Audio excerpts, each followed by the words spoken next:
Recently, what Laoway described on short video platforms about the survival conditions of America is underclass, the so-called kill line, has sparked massive waves of discussion online.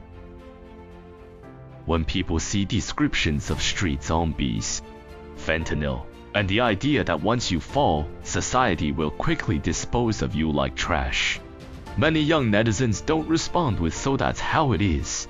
But with this is unbelievable. That reaction itself is actually a very interesting sociological phenomenon. Let me put it bluntly, the reason people find it unbelievable is essentially because people in today's China are too well protected. So well protected that we've lost our instinctive, physical fear of the real jungle. Many young people's understanding of society is built on a sense of high certainty. In your mental model, going out for barbecue at midnight is safe. Packages can be delivered right to your door. If you collapse on the street, there's a high chance someone will call 120 within 3 minutes, and the police will definitely follow up to the end. This isn't a law of nature, this is a system dividend. And this dividend doesn't only exist in physical safety, it also exists in cyberspace. A few years ago, public intellectuals were still boasting that the internet beyond the firewall was a beacon of freedom. But as more ordinary people have seen the world over the past few years, it's become clear that the internet outside the wall, aside from being mildly useful during non-sage hours, is basically a digital landfill. Go take a look at Twitter, X, or Telegram, your screen will be flooded with porn, violence, drugs, cult propaganda, and scams. Because of the lack of regulation, the logic there is traffic above all else. You think you're breathing the air of freedom, but in reality you're running naked through an electronic cesspool.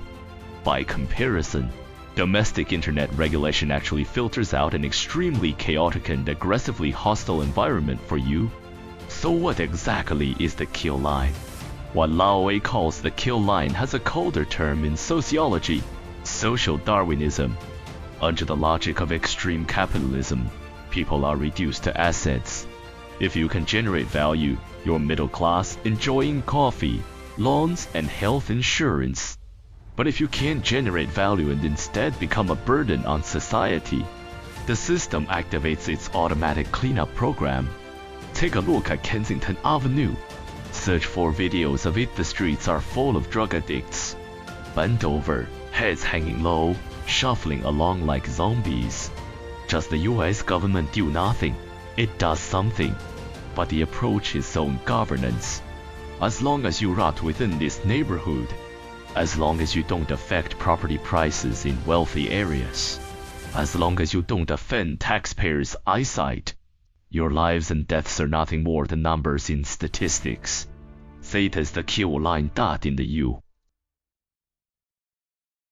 U.S., learning how to avoid this line is a basic survival skill for adults. For example, don't get off at the wrong place. Don't make eye contact with homeless people whose gaze is unfocused. Always keep $20 in your pocket as life-saving money for a greenhouse-raised generation living in China. These survival skills sound like something straight out of a cyberpunk novel. The shock people feel also comes from a collective amnesia about their own history. Those born in the 1970s and 1980s should still remember. When rural roads first opened in the 1990s, traffic accidents were common on country paths. Back then, there were no citywide surveillance systems, no comprehensive identity databases. If an outsider was killed on the roadside, many times they simply became a nameless person, and the case was closed hastily. Even today, at some dinner tables, you can hear older folks talk about the chaos of the 1990s.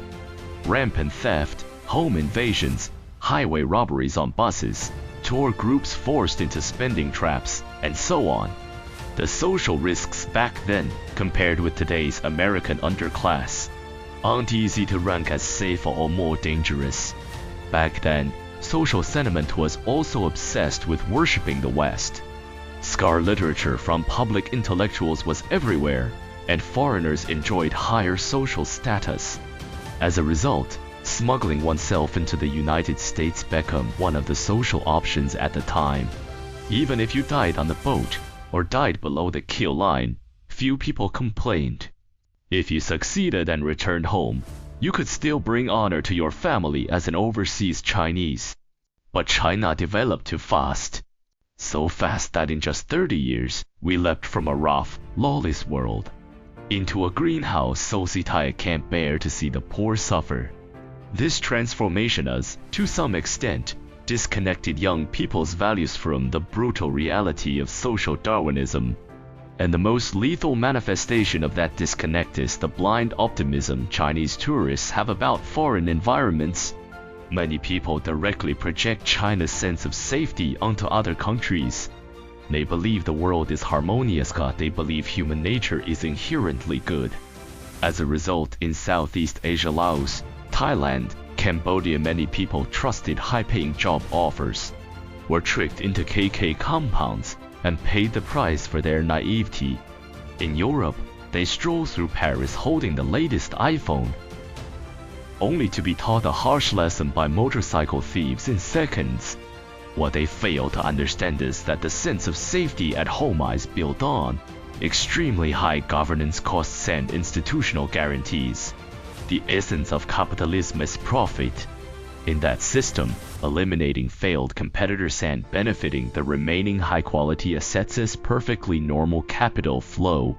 What Lao A described is not some dark underside of America. It is one of America's most authentic base colors.